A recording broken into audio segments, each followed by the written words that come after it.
आपके ऊपर सीधा आरोप भी लगा है और आप मेरा ख्याल है कि इस सवाल के लिए प्रिपेयर होके आए होंगे।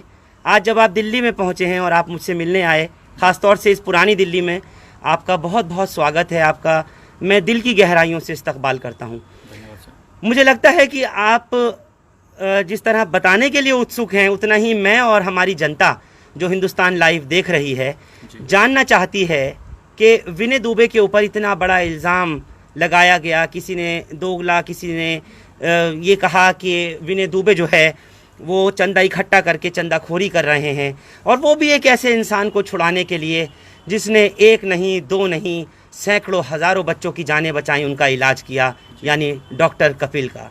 और डॉक्टर कफील को आप उनकी पैरवी करने इलाहाबाद हाई कोर्ट दूसरी मर्तबा पहुँचे हैं, तो अब तक विनय इन आरोपों का क्या जवाब दोगे?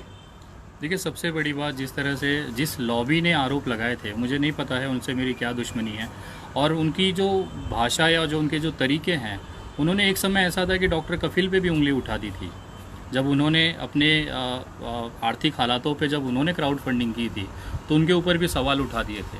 सबसे बड़ी बात, ये जो तबका है ये केवल सवाल उठा सकता है। मेरे सबसे खास कौन सा तबका है ऐसा ये जो सवाल उठा रहा है? देखिए, उनका काम है दिन रात मेहनत करना और लोगों को क्रिटिसाइज़ करना। उनकी खुद की औकात नहीं होती है अगर कुछ कर पाएँ रास्तों पे उतर के या सड़कों पे, तो उनका एक ही काम होता है कि जो कर रहा है उसकी टांगे खींचो। सबसे मेरे बड़े भाई हैं शायर इमरान प्रतापगढ़ी, जब उन्होंने एक अच्छी चीज़ चालू की उस पर भी उनकी टांग खिंचाई की गई।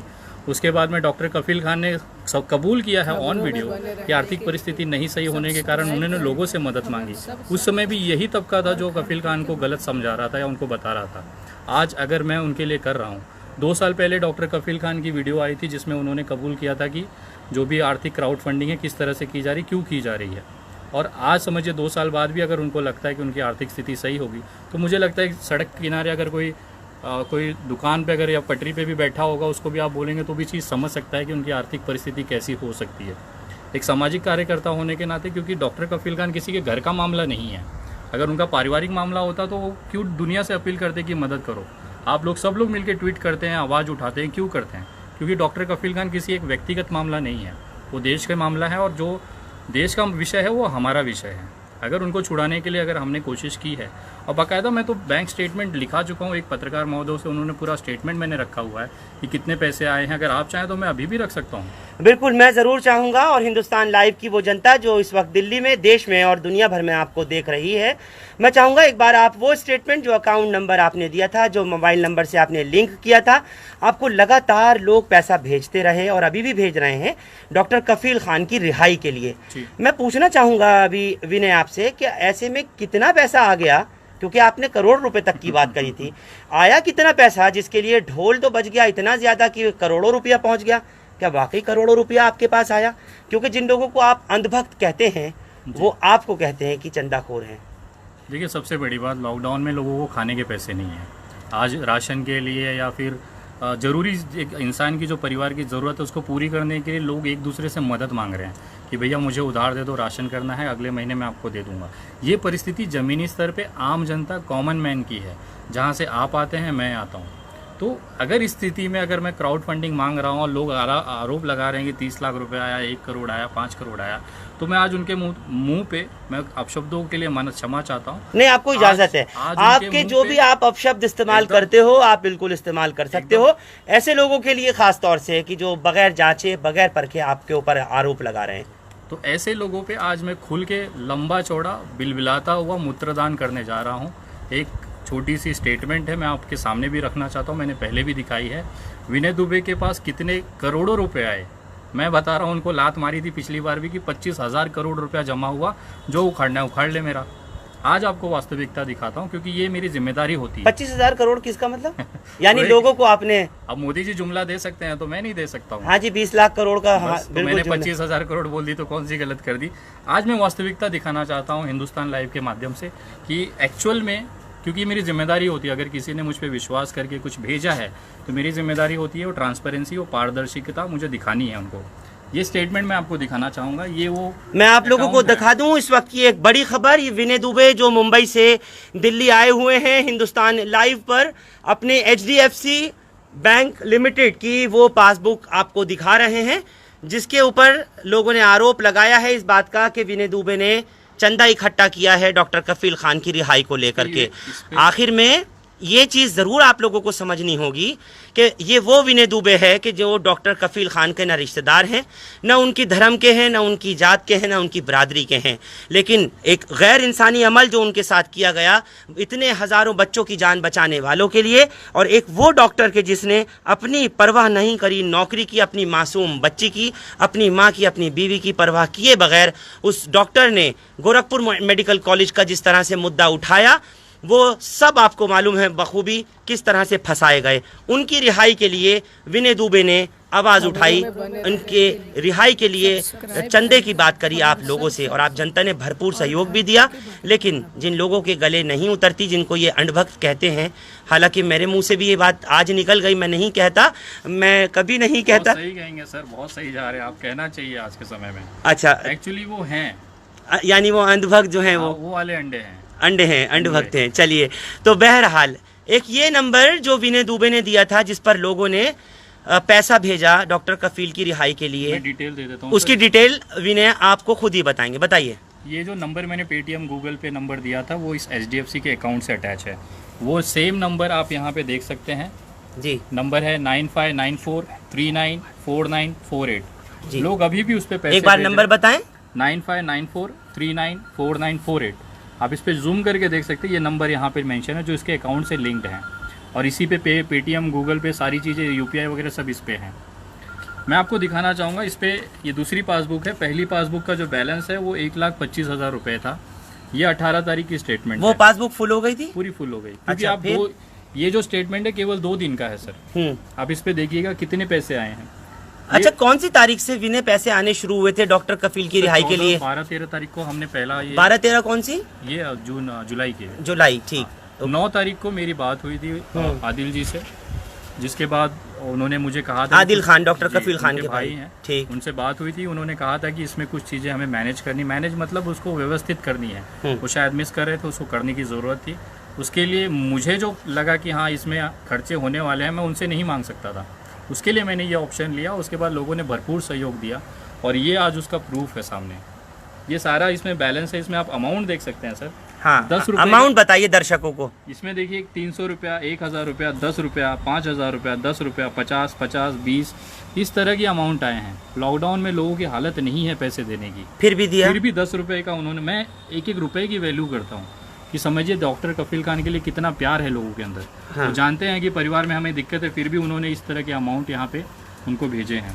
आप इसमें सबसे इम्पोर्टेंट ये देखिए कि विड्रॉल वाली जो लिमिट, जो खाना है वो पूरी तरह से खाली है, यानी कि 1 रुपया भी इसमें से नहीं निकाला गया है। क्योंकि मैं जितने भी एक्सपेंसेस हुए हैं या जितने भी खर्चे हुए हैं वो मैं कैपेबल हूँ करने में, जितनी मेरी क्षमता है उतना मैं कर रहा हूँ। जिस दिन इसकी ज़रूरत पड़ेगी मैं विड्रॉल करूँगा, और आप लोगों को इसकी जानकारी भी अपडेट करूँगा। तो आप ये विड्रॉल वाला सेक्शन देखिए, ये पूरी तरह से खाली है। ये आप आगे भी जाएंगे तो अमाउंट आप देख सकते हैं, इसमें 100 रुपये, 25 रुपये, 10 रुपये, 10 रुपये, इस तरह से लोगों ने इसमें भेजा। विड्रॉल आप देखिए पूरी खाली है विड्रॉल की जी। इसके साथ में तीसरा जो है ये भी पेज आप देखिए, इस तरह से पूरी जो लास्ट तक गई हैं, ये पूरी जो लास्ट तक गई हैं। अगर आपका लाइव हो रहा है तो अपने दर्शकों को भी दिखा सकते हैं आप, कोई हर्ज नहीं। इसमें देखिए 1,56,000 की जो लास्ट क्लोजिंग है, 1,59,367। ये देखिए, आप लोग गौर से देख सकते हैं, जो लोग देश विदेश से भेज भी रहे होंगे पैसा या चंदा डॉक्टर कफील की रिहाई के लिए, जिसके लिए आवाज उठाई है विनय दुबे ने, मुंबई वालों ने। इसमें क्लोजिंग है 1,59,000। अच्छा, विड्रॉल पूरा देख रहा हूँ मैं भी, पूरा खाली है, 1 रुपया भी आपने नहीं निकाला। लास्ट क्लोजिंग है, बिल्कुल। मैं दिखाना चाहूंगा, थोड़ा सा लाइट और कैमरा इधर करवा दें। ये देखिए पूरा जूम, इसमें हमारी विड्रॉल पूरा खाली है, पूरा विड्रॉल खाली है। कब की डेट तक का है ये? 19 तारीख तक का सर, ये 19 जुलाई तक का। 19 जुलाई तक, ये देखिए। उसके बाद नहीं कुछ पैसा आया? उसके बाद स्टेटमेंट लेना है, वो भी अपडेट करेंगे सर। ओके। क्योंकि उसके बाद हमने बंद कर दिया था, उसके बाद क्राउड फंडिंग नहीं की है। ओके। जो पीक था ये था जिस समय सबसे ज़्यादा अपील की गई और लोगों ने जो भेजे हैं। आप देखिए, एक भी एंट्री कहीं विड्रॉल की नहीं है, सारी ट्रांजैक्शन आप देख ही पा रहे होंगे। और लोगों ने, किसी ने 5 रुपए, किसी ने 10 रुपए, किसी ने 30, किसी ने 100, किसी ने 1000, 1-1 रुपए तक आए हैं, 1-1 सिंगल रुपए तक आए हैं, सिंगल रुपए तक आए हैं। लोगों को पता चला कि भाई हम नहीं भेज सकते, तो कम से कम उन्होंने एक विनय मनोबल बढ़ाने के लिए 1 रुपया भेजा। विनय, कितना इसमें अमाउंट है जो आप क्लोजिंग में है, आप जो दिखाना चाह रहे हैं? 1,59,000 है सर। और आज अगर बात करें तो कितना आ गया होगा डॉक्टर कफील की? जिसमें 2 लाख के आसपास हैं। 2 लाख टोटल। आपको अपडेटेड है वो? यस 2 लाख के आसपास है। उसकी भी स्टेटमेंट मैं अपने पोस्ट पेज को बाकायदा स्कैन करके डाल दूंगा। जिसको भी क्रॉस चेक करना है वो अपने HDFC ब्रांच चले जाए, अकाउंट नंबर मेंशन कर दूंगा, वो आप खुद से वेरीफाई कर लें। जिन्होंने भी भेजा, मैं आपके चैनल के माध्यम से बोलना चाहता हूं कि अगले कुछ दिनों में अपने पेज पे मैं सारी स्कैन कॉपीज़ डाल दूंगा अकाउंट नंबर के साथ। आप HDFC के अगर आपके कोई संबंधी या कोई वर्किंग होगा, दोस्त वगैरह, उससे आप पूछ लीजिएगा कि ये जो जानकारी मैं दे रहा हूँ वो सही है या गलत है। इस तरह के आरोपों से विनय कितना फ़र्क पड़ता है, अगर आप मुझे बता सको तो? क्या आपकी किसी कार्यशैली पर कोई फ़र्क पड़ सकता है? क्या आपको ऐसा लगता है कि आपको इस तरह के इल्ज़ामों से, उन अंधभक्तों से जिनको आप बार बार पुकारते हैं, आपको लगता है कोई फ़र्क पड़ेगा? मुझे घंटा फ़र्क नहीं पड़ता सर। ये कितना अपना पिछवाड़ा रगड़ लें, विनय दुबे को आज तक बड़े बड़े आके निचोड़ के चले गए। ये तो चूजे हैं, मतलब जो आज जंप मार रहे हैं। आप सोचो, भारतीय जनता पार्टी का IT सेल से मजबूत हैं क्या ये, जो चंदाखोर का आरोप लगा? आज वो ठंडे पड़ गए। मेरे कमेंट पे आके देखिए, उनकी हिम्मत नहीं होती है, उनका पिछवाड़ा पड़ता है कि कमेंट में आके कमेंट कर जाए। तो ये नए नए चूजे आए हैं आज मार्केट में, इनको लगता है विनय दुबे का नाम लेके TRP हासिल करेंगे। विनय दुबे तगड़े से बजाता है, ID भी जाएगी और धंधा भी बंद होगा जो ये चंदाखोरी का चिल्लाते हैं। ये जो बात आप कर रहे हैं खासतौर से ID जाने वाली, ये उस भोंपू मीडिया, ये खिताब मैंने दिया है। रवीश कुमार ने हमेशा गोदी मीडिया कहा है और फरहान याही आज तक भोंपू मीडिया कहता है, और ये पॉपुलर भी बहुत हो गया। लोग मुझसे कहते हैं कि आप ये भोंपू वर्ड जो है इसको आप कॉपीराइट करा लो। हालांकि मुझे नहीं कहना चाहिए, लेकिन फिर भी कहूँगा कि काले काले कोट पहनकर AC रूम में जो बैठते हैं स्टूडियोज़ में, वो भी आपको कह रहे हैं इस बात को, तो और वो बड़े पढ़े लिखे पत्रकार हैं। सर देखिए, कहने के लिए तो मैं भी बहुत कुछ कह जाता हूँ, बट प्रूफ करें ना। आज तक जितने भी आरोप लगे, एक भी साबित हो पाया है क्या? आज समझिए, सबसे बड़ी बात पूरे देश की जो कंट्रोवर्सी थी, बांद्रा का मजदूर आंदोलन, वही सवाल था अगला, कर पाए क्या? वही अगला सवाल था मेरा विनय। मैं जो भी करता हूँ जनहित की चीज़ के करता हूँ, मेरा कोई व्यक्तिगत इसमें है नहीं। 25 लाख रुपीज़ पर एनम का पैकेज रहने के बाद भी मैं नौकरी छोड़ के आज यहाँ घूम रहा हूँ सड़कों पे। मैं पागल तो नहीं हूँ ना। मुझे सिर्फ एक ही चीज़ है, मेरी बच्चियों का भविष्य ना खराब हो। बाकी ये जो आरोप लगा रहे हैं, ये बहुत सारे ऐसे चिंदी आए और चले गए। विनय दुबे आज भी बैठा है, इनको जो मेरा उखाड़ सकते हैं उखाड़ लें, कोई फ़र्क नहीं पड़ता। कोई फ़र्क, घंटा फ़र्क नहीं पड़ता, कह रहा हूँ।